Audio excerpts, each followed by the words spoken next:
We are talking alfalfa management now with Extension Specialist Kelly Seuhs. And Kelly, you've been out and about around the state. Give us an idea of what you've seen so far. Well, things have happened pretty quick. About 2 weeks ago, I was out scouting and looking at some of our fields, and we were seeing early hatch small larvae. Nothing to be concerned about at that point. Within a week's time, the population's exploded, and producers, station personnel, everybody basically south of I-40 were either spraying or considering a spray.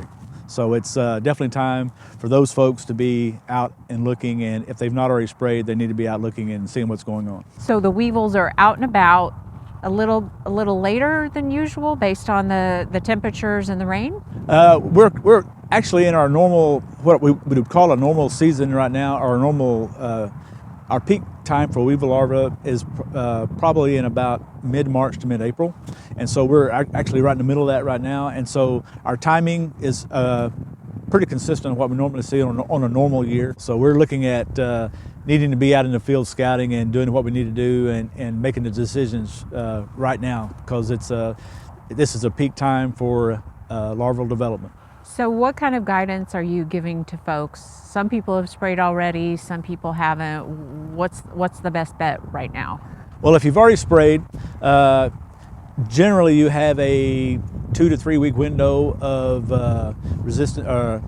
efficacy for your product, and you won't have to spray again until during that time frame. If you have to spray too early, the problem becomes the residual of the insecticides won't last over about 2 to 3 weeks, depending on the product. So if by chance you have to spray in a time frame well before harvest time, then the first harvest, then you run into the problem of potentially having to make another management decision before first harvest. And that's what some of the folks down in the south are having to deal with right now. They sprayed 1 to 2 weeks ago, and depending on the height of the alfalfa, they're going to have to make a decision, probably because we're seeing some second flushes of activity, continuation of egg hatch, and so there's another additional set of larvae coming on that they may have to make another treatment decision. So that's another reason to be in the field scouting and seeing what's going on, because you never know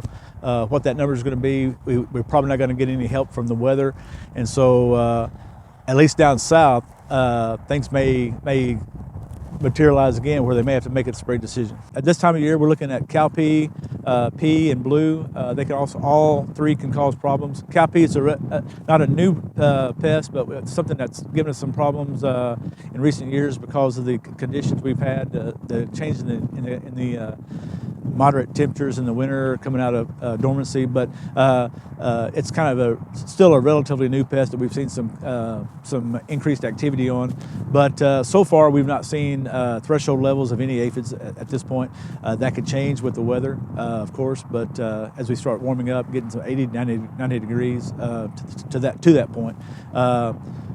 So up to about our first harvest. So we're still watching them, but at this point they're not of any concern at this stage. All righty, we'll keep us posted. Thanks a lot, Kelly. And to read more about alfalfa weevils in Kelly's latest newsletter, just go to sunup.okstate.edu.